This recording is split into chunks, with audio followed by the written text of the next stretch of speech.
É hora de passarmos o ano a limpo. O ano de 2025 marcou um ponto de inflexão na política do Planalto catarinense. O cenário pós-eleições revelou uma mudança histórica, com a posse de novos prefeitos e principalmente novas prefeitas. Das cidades que compõem a comarca, a grande maioria empossou mulheres para o comando do Executivo Municipal. Essa tendência fica evidente nos dados. Apenas Bela Vista do Todo deu posse a um homem, Carlinhos Schissel, como prefeito. Em Três Barras, a prefeita empossada, Ana Cláudia Kege, do MDB, não mediu ambição, prometendo em sua cerimônia de posse trabalhar para transformar o município na cidade número 1 do estado. Major Vieira também teve uma prefeita eleita. Aline Rutes, do PL, foi a primeira prefeita eleita no município. Já em Canoinhas, Juliana Maciel Opp, do PL, iniciou seu segundo mandato.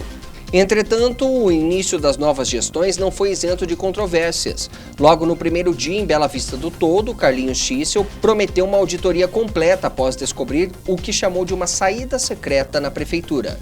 Mas a polêmica não parou por aí.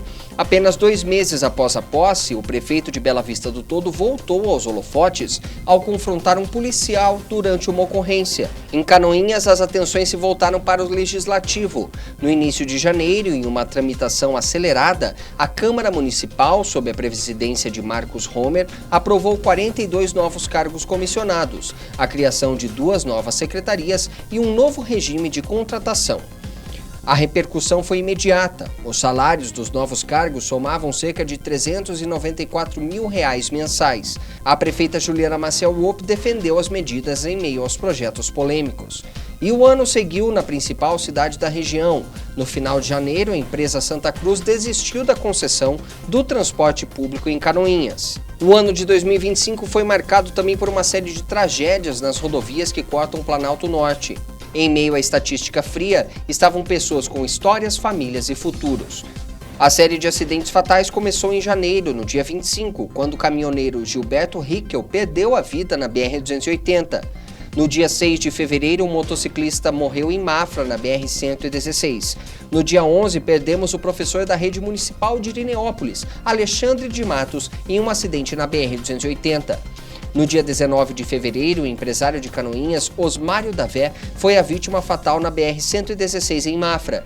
E no final do mês, no dia 28, o jovem Edenilson Alves morreu em um grave acidente na BR-280 em Três Barras. Abril se iniciou também com tragédias. No dia 3, mais uma vítima fatal na BR-280 em Canoinhas, identificada como Sônia de Paula dos Santos. Dias depois, no dia 9, o motociclista Josimar Daniel perdeu a vida em Três Barras. A dor se agravou no dia 8 de abril na BR-116 em Itaiópolis, com um engavetamento que vitimou 3 pessoas. No dia 14 de abril, em acidentes distintos na BR-280, 2 pessoas morreram. 4 dias depois, no dia 18, 2 motoristas foram vitimados em Itaiópolis. No dia 21 de abril, um homem morreu na BR-280. E no dia 22, um outro homem morreu após ser atropelado no Jardim Esperança. Após 23 dias internado, um jovem não resistiu aos ferimentos de um acidente em Canoinhas, falecendo no dia 27. No dia 1º de maio, Patrick Garcia de Lima morreu em um acidente envolvendo 4 veículos na BR-280. No dia 4, Valfrido Moreira foi vítima de atropelamento na SC 477. E no dia 13, os irmãos Luiz Marinho e Silvio Roberto Marinho morreram em um grave acidente na BR-280. No dia 16 de maio, uma tragédia. Um acidente tirou a vida de 5 jovens na BR-280 em Canoinhas. No dia 7 de junho, Adenilson Figura morreu em um acidente na BR-280. No dia 19, Márcio Pavan foi vítima de colisão na BR-116. E no dia 21, sogra e genro morreram em um acidente na BR-280. No dia 1º de julho, Padre Wilson Maior, que perdeu a vida na BR-280 em Mafra. No dia 6, o motociclista Alain Ferreira de Lima morreu em Três Barras. Entre julho e dezembro, outras 16 vidas foram perdidas em acidentes de trânsito em rodovias da região. O ano de 2025 no Planalto Norte não foi marcado apenas pela política e pelos acidentes. A região também viveu momentos que oscilaram entre a dor profunda de tragédias familiares e situações tão inusitadas que beiraram o inacreditável. Um crime brutal chocou o estado logo no início de janeiro. No dia 13, em Mafra, uma menina de apenas 4 anos perdeu a vida após ser esfaqueada pela própria irmã mais velha durante um surto psicótico. Uma perda irreparável que deixou a comunidade em luto. 2025 também reservou fatos que entram para a categoria das bizarrices. No dia 18 de janeiro, em Canoinhas, um homem foi preso após decidir fazer um churrasco com carne e cerveja que havia acabado de furtar. Em fevereiro, o inusitado atingiu um novo nível. No dia 7, autoridades de Canoinhas foram acionadas para recolher o que seria um cadáver. No entanto, ao chegarem ao local, os agentes descobriram que o corpo era, na verdade, um homem que dormia um sono tão profundo que foi confundido com um morto. No dia 13, a violência urbana também teve contornos estranhos. Em um posto de combustíveis de Canoinhas, um ladrão efetuou um disparo que atingiu o pé de um frentista. A imagem da câmera de segurança registrou o momento exato da agressão. Já no mês de junho, a área de saúde em Três Barras ganhou destaque por um procedimento raramente visto.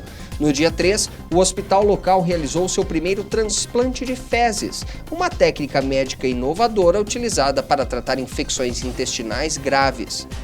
Para fechar a lista de eventos marcantes e estranhos, no dia 6 de novembro, equipes do Corpo de Bombeiros e de outras autoridades foram acionadas para uma busca cinematográfica. Eles passaram 6 horas em operação no interior de Canoinhas à procura de um helicóptero que supostamente teria caído. Após intensas varreduras por terra e por ar, as buscas foram encerradas sem nenhum vestígio de aeronave ou destroços. O ano de 2025 foi também desafiador para as forças de segurança do Planalto Norte, entre crimes que chocaram a opinião pública e investigações complexas. Janeiro começou com um caso que repercutiu em toda a região. No dia 21, o corpo de Rony Diego Mendes foi encontrado no distrito de Marcílio Dias. Ele era irmão do vereador tresbarrense Fabiano Mendes. Ainda em janeiro, no dia 29, o corpo de Cristiano de Castilhos foi encontrado com sinais de violência em Felipe Schmidt, no interior de Canoinhas. A violência seguiu em março com o registro de um homicídio em Papanduva e uma execução a tiros em Monte Castelo. Ainda em março, a cidade de Três Barras parou em luto pela morte da professora Marli Lotter, vítima de um atropelamento brutal no distrito do São Cristóvão. Imagens de vídeo mostraram o momento exato em que ela foi arrastada. A escola onde lecionava prestou homenagens emocionantes, enquanto o filho da professora e amigos clamavam por justiça, protestando contra a liberdade concedida ao motorista suspeito. Abril registrou um crime que mobilizou a segurança de Mafra. O coronel aposentado da Polícia Militar Roberto Silva foi encontrado morto em sua residência. A investigação esclareceu as circunstâncias do crime após a prisão de suspeitos que estavam com relógios da vítima e anotações relacionadas ao tráfico de drogas. Em Canoinhas, no dia 13 de abril, foi morto a tiros em um bar durante a madrugada um rapaz que teria tido uma discussão com o suposto agressor na parte de dentro do bar. Já em maio, a violência se repetiu em Monte Castelo, onde um homem foi assassinado a facadas após um desentendimento em um bar no interior do município. Outros casos brutais e investigações concluídas aconteceram em maio. A Polícia Civil de Canoinhas prendeu os suspeitos de um assassinato seguido da incineração do veículo da vítima. Outro crime resolvido foi a morte de um homem golpeado com um facão. A investigação concluiu que uma discussão por dívida foi o motivo do ataque fatal. Em junho, em Três Barras, um homem morreu após receber 3 facadas. Ele ainda tentou pedir ajuda antes de cair sem vida. Em Major Vieira, a violência bateu à porta. Um homem foi baleado ao atender o chamado em sua própria casa. O mês de agosto encerrou com casos de violência também. Em Papanduva, um jovem morreu após dias internado por conta de uma agressão. Em Mafra, uma briga motivada por ciúmes resultou na morte de um homem esfaqueado no dia 31. Na mesma data, no centro de Canoinhas, houve um tiroteio. A briga resultou na morte de um homem e deixou outra pessoa ferida. Pouco depois, no dia 22, em Major Vieira, um homem foi também brutalmente assassinado a facadas. O mês de outubro registrou uma sequência de mortes violentas. No dia 23, o uso de armas brancas atípicas chocou a cidade. Um homem foi morto com golpes de machado. No dia 25 de outubro, o Hospital Regional registrou o falecimento de um homem que não resistiu aos ferimentos após ficar mais de um mês internado. Ele havia sido gravemente agredido durante um assalto.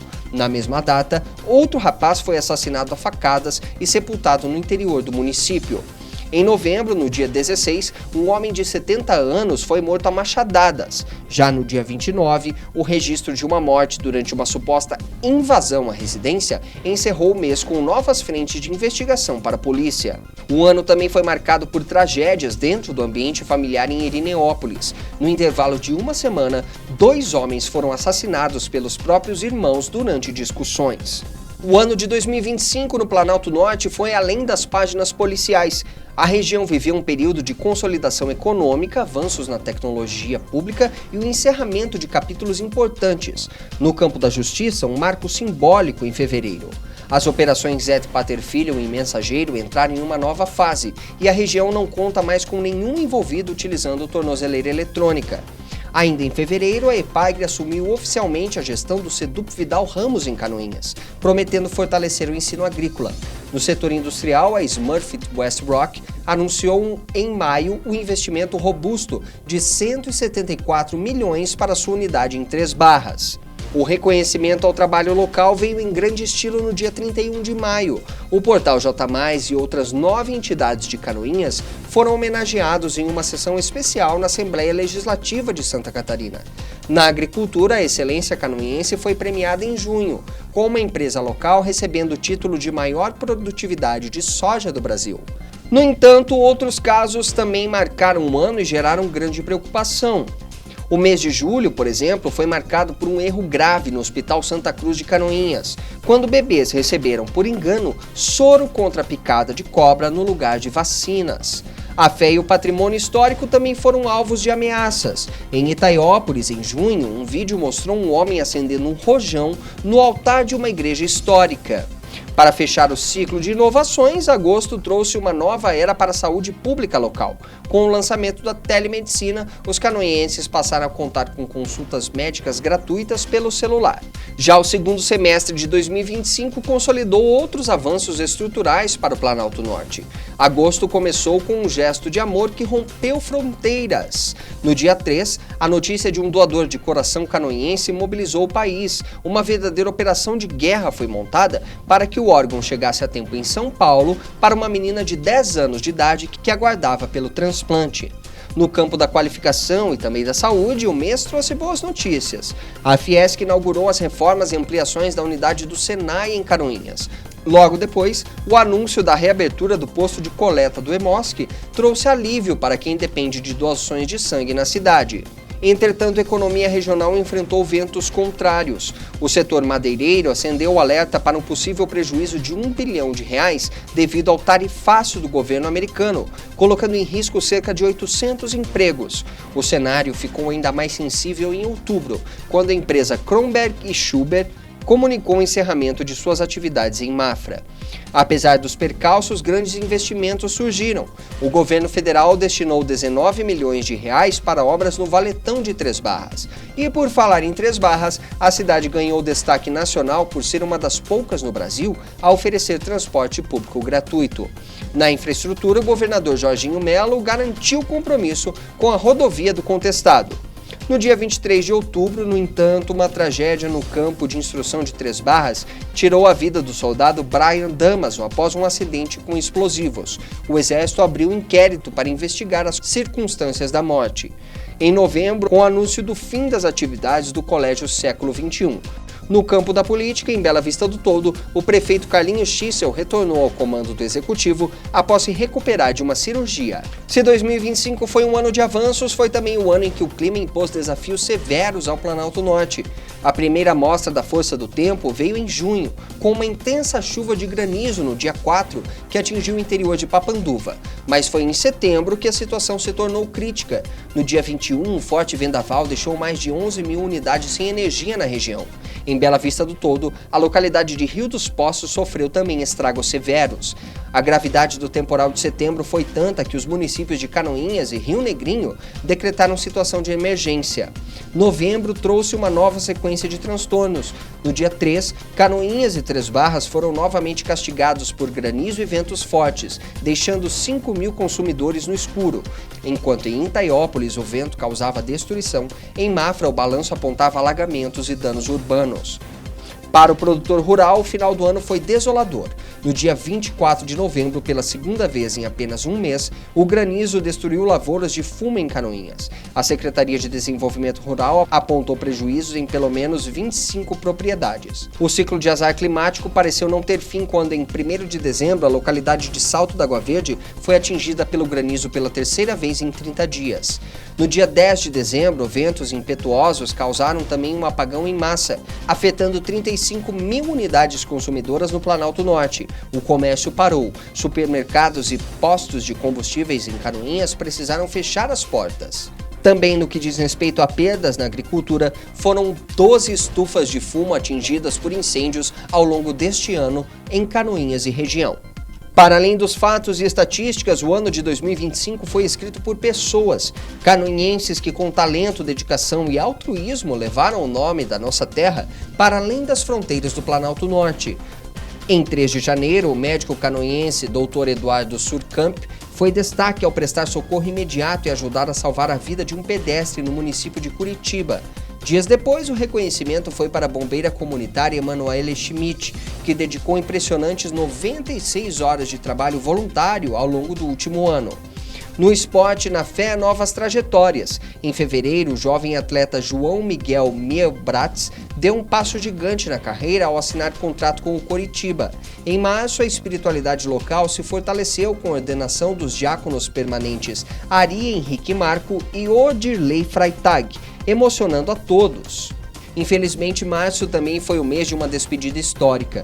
Canoinhas entrou em luto oficial pelo falecimento de Fernando Tokarski, considerado o maior historiador da região.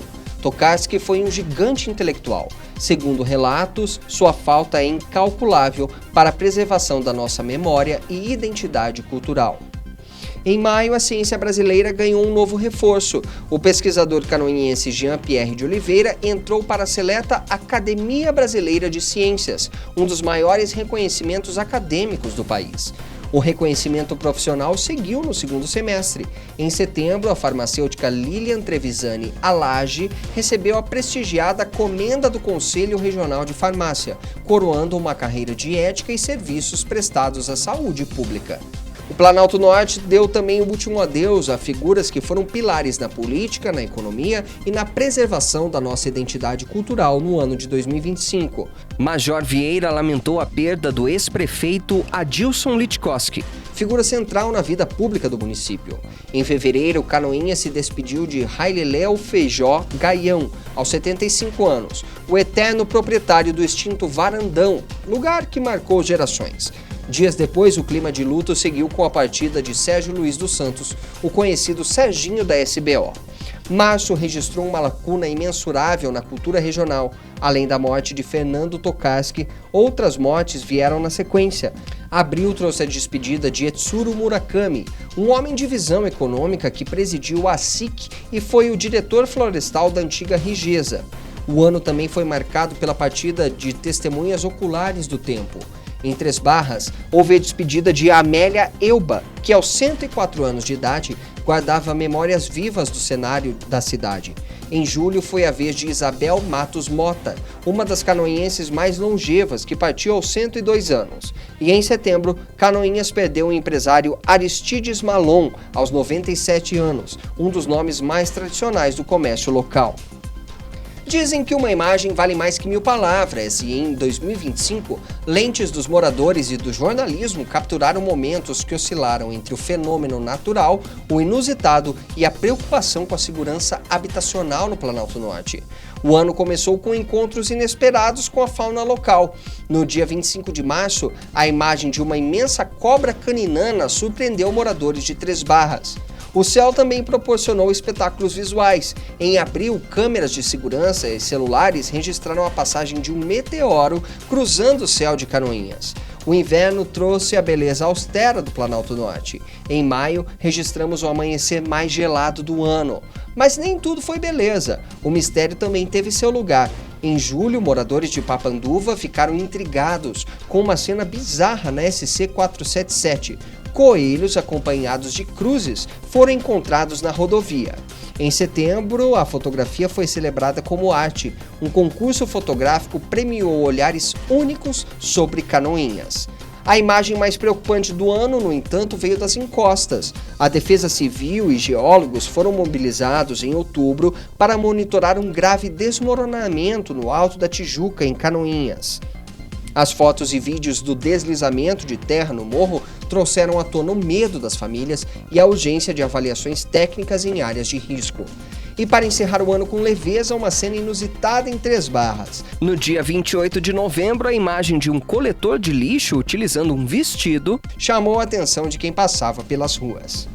Um dos registros mais impressionantes do ano aconteceu no dia 26 de outubro em Itaiópolis. Câmeras de segurança flagraram o momento em que uma mulher, conduzindo uma BMW, atropelou de propósito um homem e logo em seguida desferiu pauladas contra ele. O crime aconteceu de forma audaciosa, bem em frente ao grupamento da Polícia Militar. A violência contra a mulher também foi registrada em imagens difíceis de assistir. Em outubro, o portal J+, divulgou vídeos chocantes de uma tentativa de feminicídio na região. As imagens serviram não apenas como prova para as autoridades, mas como um alerta brutal sobre a urgência do combate à violência doméstica no Planalto Norte. No campo do combate ao crime organizado, um vídeo de operação policial ganhou destaque em novembro. No dia 26, o registro da prisão de um suspeito com 550 quilos de maconha em Canoinhas impressionou pelo volume da carga. Mas o ano também foi de anúncios importantes. Em um vídeo que circulou amplamente no final de novembro, a prefeita de Canoinhas anunciou oficialmente um novo investimento empresarial para o município. A notícia, recebida com otimismo, projeta a criação de 200 novos empregos diretos. Também em Canoinhas, um projeto de lei foi aprovado pelos vereadores, autorizando a prefeita Juliana Maciel a ceder à Master Agroindustrial S.A. um imóvel rural com cerca de 865 mil metros quadrados, situado entre as localidades de Rio dos Poços, Barreiros e Paciência. O terreno integra uma área maior pertencente ao município. Também foi cedido à empresa uma área de 30 mil metros quadrados na fartura. A doação foi feita com dispensa de licitação nos dois casos e objetiva a instalação de uma unidade multiplicadora de material genético, destinada à produção de matrizes comerciais. No total, as áreas doadas chegam ao valor de quase 9 milhões de reais. No município de Três Barras foi assinado um contrato entre a Prefeitura e o Banco Regional de Desenvolvimento do Extremo Sul, o BRDE. A cerimônia foi precedida da inauguração de uma clínica de fisioterapia no São Cristóvão e do Centro de Referência Especializado da Assistência Social. O contrato com o BRDE faz parte do programa Saneamento para Todos e tem como objetivo o financiamento da implantação do sistema de esgoto sanitário no município. Isso inclui a construção de redes coletoras de esgoto, uma estação de tratamento de esgoto e outras infraestruturas necessárias para melhorar o saneamento da cidade. As obras terão um aporte de 93 milhões de reais. Das urnas que trouxeram novas lideranças femininas às estradas que clamam por mais segurança, das perdas de grandes ícones locais ao nascimento de novas frentes de emprego e inovação tecnológica. Cada história contada pelo J+, faz parte da construção de quem somos. Agradecemos a você que nos acompanhou em cada clique, cada vídeo e em cada notícia. A informação é o que nos une e nos permite olhar para o futuro com mais clareza.